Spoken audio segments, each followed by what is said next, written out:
Assalamualaikum warahmatullahi wabarakatuh. Perkenalkan, nama saya Dwi Novitasari dari Prodi Akuntansi semester 2. Tujuan membuat video ini adalah untuk memenuhi tugas akuntansi, yakni yang diampu oleh dosen Ibu Evi Dwi Kartikasari, SAK MAK. Dalam video ini terdapat 3 poin yang saya akan jelaskan. Yang pertama, penjelasan tentang akuntansi. Yang kedua, keseruan belajar akuntansi. Yang ketiga, materi akuntansi yang sudah saya pahami ataupun yang saya sukai. Poin yang pertama yaitu pengertian akuntansi. Apa aja sih pengertian akuntansi ini? Akuntansi sendiri memiliki berbagai arti yang berbeda-beda menurut para sumber, tetapi memiliki makna yang sama.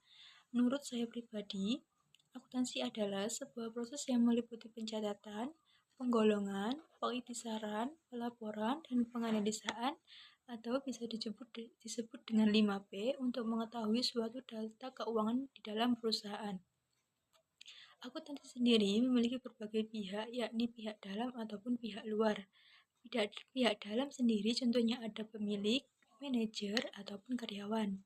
Yang kedua ada pihak luar, contohnya ada investor, kreditur, pelanggan, pemasok, dan berbagai pihak yang berasal dari luar perusahaan.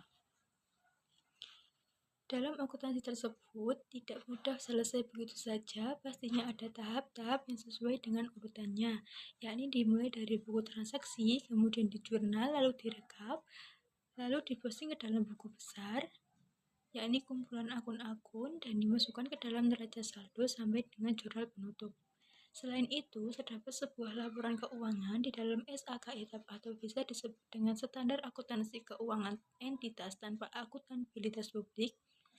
Laporan keuangan yang lengkap ada 5, yakni pertama neraca atau balance sheet, yang kedua adalah laporan laba rugi atau income statement, yang ketiga adalah laporan perubahan ekuitas, yang keempat laporan arus kas, dan yang kelima yaitu CALK atau catatan atas laporan keuangan. Saya jelaskan dari bertahapnya. Pertama ada neraca saldo. Neraca saldo ialah tempat suatu posisi keuangan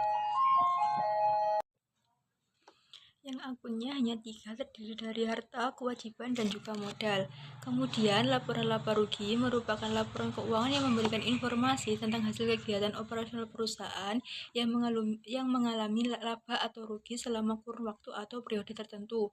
Terdapat 2 akun di dalam laporan laba rugi, yakni akun pendapatan dan juga akun beban.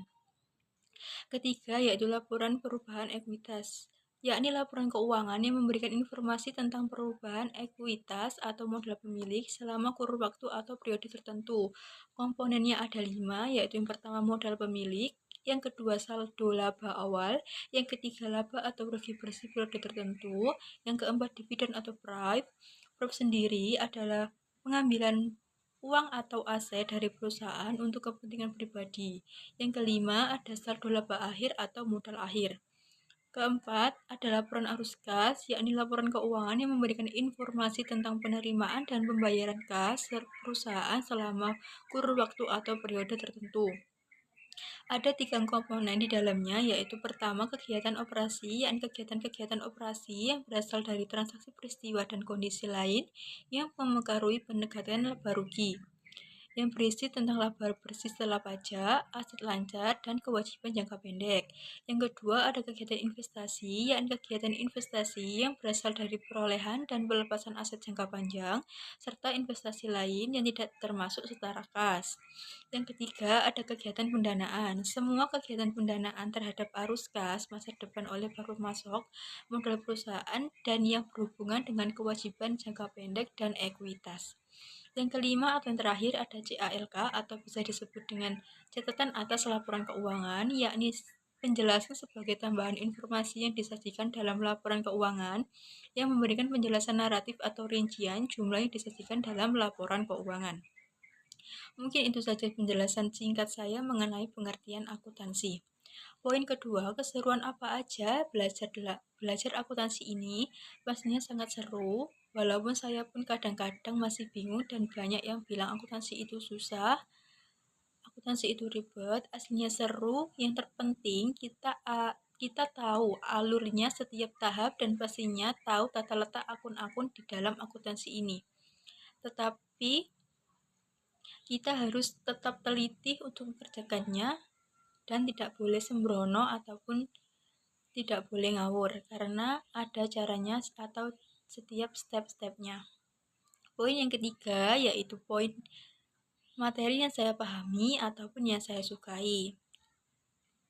Materi yang saya pahami, saya memahami beberapa tahap di dalam akuntansi ini, tetapi saya sangat suka pada tahap posting ke buku besar karena tahap ini sangatlah mudah dan mudah dipahami ataupun dimengerti karena tinggal posting aja dari jurnal tadi, kita masukkan ke dalam buku besar dan akun-akunnya kita letakkan di tempatnya masing-masing. Saldonya juga sesuai dengan jurnal. Sekian video dari saya. Apabila ada salah kata ataupun salah penjelasan, saya mohon maaf yang sebesar-besarnya karena saya juga masih tahap belajar.